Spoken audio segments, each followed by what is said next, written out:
Hello friends, good morning. आज सुबह के बजे है 7 और हम आज हमारी चुटकी का स्कूल का फर्स्ट डे है, तो वो रेडी होके तैयार है और मैं आपको दिखाती हूँ।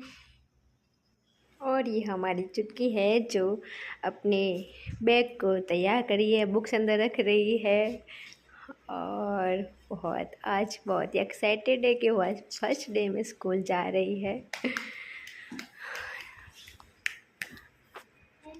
ये देखो, हाय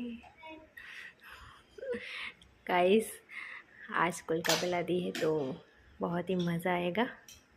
और हमने लंच रेडी कर लिया है, जो हमने रोटी सब्जी आलू की सब्ज़ी बनाई है, जो उसकी फेवरेट है, बहुत अच्छी और मज़े से खाएगी आज। अच्छा, तो अब वो जा रही है रेडी होके। Tata, okay, bye bye, hello, bye.